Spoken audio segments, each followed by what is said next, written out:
ఎన్నికలైపోయిన దగ్గర నుంచి సమ్మర్లోనే ఉన్నాం, ఇప్పుడే వర్షాలు మొదలైనవి. ఈ మధ్య కాలంలో నిల్వ చేసిన ఇసుక డంపులు ఏమైనాయి అని అడుగుతున్నాం.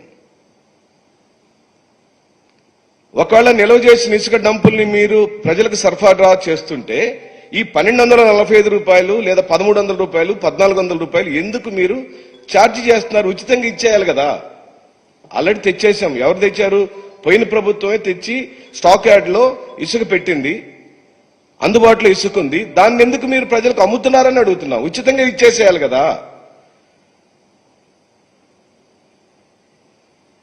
ఏదైతే ఆ ఛార్జెస్ అన్ని ఉన్నాయో అవన్నీ కూడా గత ప్రభుత్వంలో అది ప్రభుత్వం భరించి తీసుకొచ్చి స్టాక్ చేసినటువంటి ఇసుకని ఇప్పుడు ప్రభుత్వం ఉచితంగా సరఫరా చేయాల్సిన ఇసుకని డబ్బులు రేట్లు పెట్టి ఎందుకు అమ్ముతున్నారు మా ప్రశ్న. అలాగనే మా ప్రభుత్వం అయిపోయి మీ ప్రభుత్వం పవర్లోకి వచ్చినప్పుడు 80 లక్షల టన్నులు అందుబాటులో ఉందండి. మొత్తం రాష్ట్రం మొత్తం మీద 80 లక్షల టన్నుల ఇసుక స్టాక్ యార్డులలో అందుబాటులో ఉంది. ఇప్పుడు 45 లక్షల టన్నులు మాత్రమే ఉన్నట్టుగా ప్రభుత్వం చెబుతుంది. ఇప్పుడు ఈ జీవో వచ్చేప్పటికి జీవోలో వారు చెప్పినటువంటి నంబర్ ఎంతంటే 45 లక్షలు. ఆ 80 లక్షలకు ఈ 45 లక్షల మధ్యలో ఉన్న వ్యత్యాసం ఏమైందని అడుగుతున్నాం. అంటే సుమారుగా 35 లక్షల టన్నుల ఇసుక మాయమైపోయింది. తెలుగుదేశం పార్టీ నాయకులు కార్యకర్తలను కొట్టేసి ఉండాలి, జనసేన నాయకులు కార్యకర్తలన్నా కొట్టేసి ఉండాలి, బీజేపీ నాయకులు కార్యకర్తలన్నా కొట్టేసి. వైసీపీకి ఎట్టాగ పవర్ లేదు కాబట్టి ఎవరు అక్కడ రీచ్లకు వెళ్ళలేరు.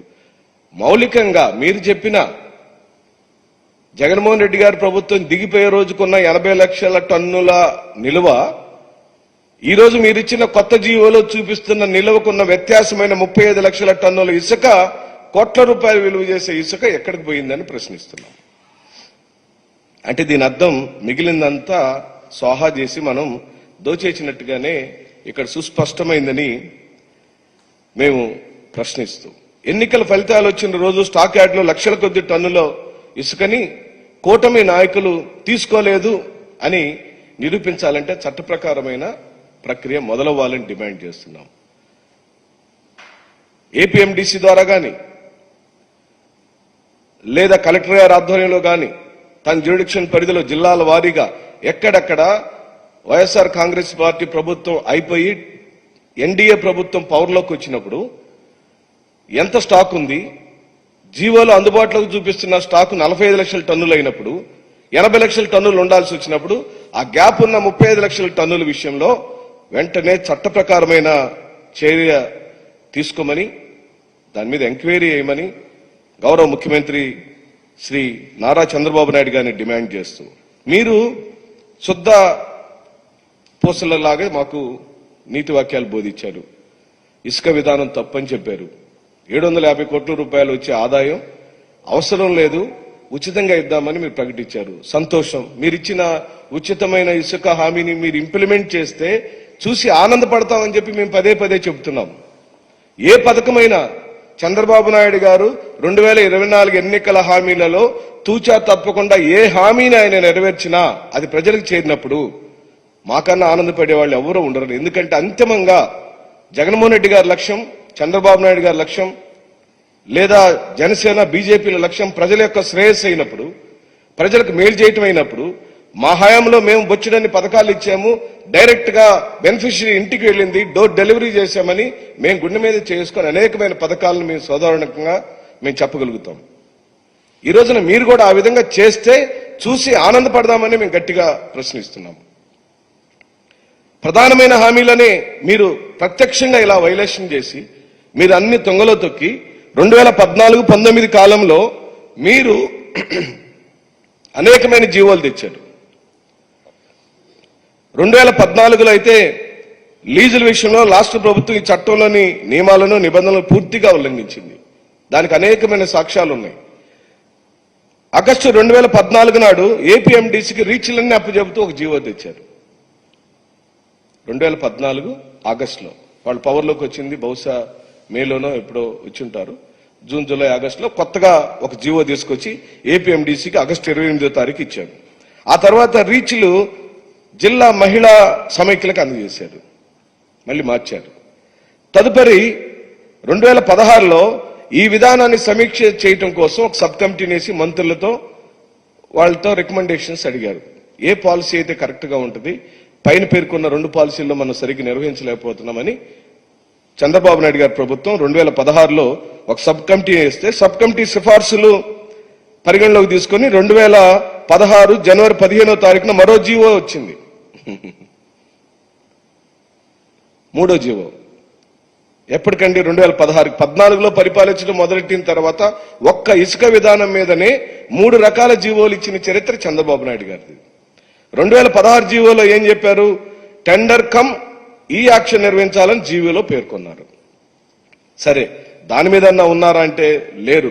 అనూహ్యంగా కేవలం 2 నెలల పరిధిలోనే దీన్ని కూడా పక్కన పెట్టేశారు. అంటే ఏ సబ్ కమిటీ ద్వారా మంత్రుల సబ్ కమిటీ ద్వారా రికమెండేషన్స్ ఇచ్చారో ఆ సబ్ కమిటీల యొక్క రికమెండేషన్ ద్వారా వచ్చిన జీవోను పక్కన పెట్టేసి మళ్ళీ ఉచితంగా ఇచ్చేద్దామని మార్చి 4, 2016 ఒక మెమో వచ్చేసింది. పూర్తిగా ఉచితం చేద్దామని అనుకున్నారు. జీవో నెంబర్ 43 అండి అది. దీనికి అనుగుణంగా ఏప్రిల్ 6, 2016 జీవో నెంబర్ 43 జారీ చేసింది తెలుగుదేశం పార్టీ. అంటే అది 4వ జీవో.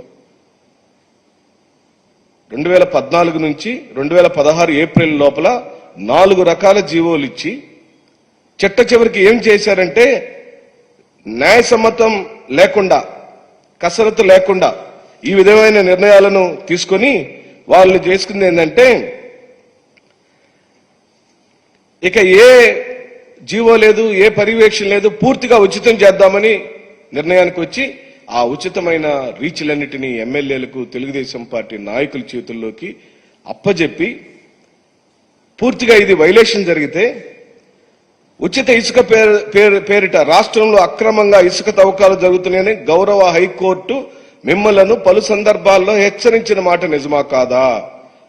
2014-19 కాలంలో మీరు పరిపాలించినప్పుడు మీరు వైలేషన్ చేస్తున్నారని హైకోర్టు వారు మిమ్మల్ని హెచ్చరించిన మాట నిజమా కాదా? ఉచితం పేరుతో సహజ వనరులు పూర్తిగా దోసేసుకుంటున్నారని, ప్రైవేటు వ్యక్తులు ఉచిత ఇసుక విధానాన్ని మాటున దోపిడీకి పాల్పడుతున్నారని నేషనల్ గ్రీన్ ట్రిబ్యునల్ పేర్కొన్న మాట నిజం కాదా అని చెప్పి అడుగుతున్నాం. 2016-19 కాలం మధ్యలోనే దాదాపుగా 1000కి పైగా అక్రమ కేసులు నమోదైనాయి మన రాష్ట్రంలో. ఇది కేవలం గోరంతే. అంటే వివిధ రకాల్లో జీవోలు మార్చుకుంటూ వచ్చి ముందేమో ఏపీఎండిసి ద్వారా, తర్వాత మహిళా సమైక్యల ద్వారా, మూడోది వచ్చేమో ఈ యాక్షన్ ద్వారా, నాలుగోది వచ్చేమో ఉచితంగా రీచ్లను తీసుకెళ్లమని ఉచితంగా నియోజకవర్గాల వారీగా ఎమ్మెల్యేలు లేదా వాళ్ళ అనుచరుల యొక్క ఆధ్వర్యంలో రీచ్ల్లో వాళ్ళ కార్యకర్తలను పెట్టుకుని పూర్తిగా దోచేశారని హైకోర్టు చెప్పిందని చెప్పి మనం చేస్తున్నాం. ఇది వైఎస్ఆర్ కాంగ్రెస్ పార్టీ భాష్యం కాదు. వైఎస్ఆర్ కాంగ్రెస్ పార్టీ చెప్తున్న విశేషం కాదు. ఇది హైకోర్టు తప్పుబట్టింది, గ్రీన్ ట్రిబ్యునల్ తప్పుబట్టింది. మీరు ఒక్క 2016-19 కాలంలోనే 1000 పైగా కేసులు మీ ప్రభుత్వంలోనే నమోదైనాయి.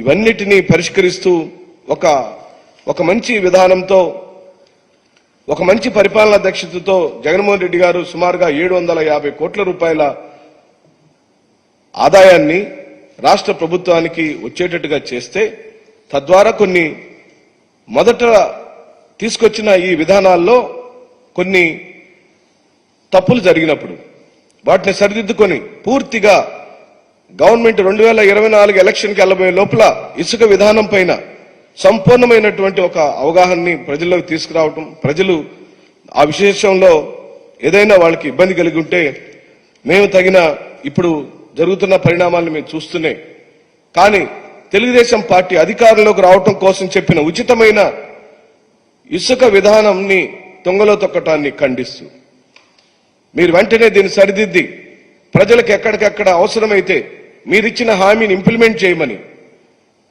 ఏ ఒక్కరికి ఇసుక అవసరమైనా తన సమీపంలోని రీచ్కి వెళ్లి తన సొంత ఖర్చులతో జేసీబీ ద్వారా తవ్వుకోనో లేకపోతే మనుషుల ద్వారా లోడ్ చేయించుకునో ఇసుక తెచ్చుకునే అవకాశాన్ని వెంటనే అమలు చేయమని ఒక్క రూపాయి కూడా ప్రజల దగ్గర నుంచి వసూలు చేయొద్దని, సీనరేజీల పేరుతో కానీ, ట్రాన్స్పోర్ట్ పేరుతో కానీ, రీచ్ల మెయింటెనెన్స్ పేరుతో కానీ, తదితర అంశాల పేరుతో కానీ, జీఎస్టీ పేరుతో కానీ ఎక్కడ కూడా బాదుడు కార్యక్రమం చేయొద్దని బాబు గారికి చెబుతూ సెలవు తీసుకున్నాను.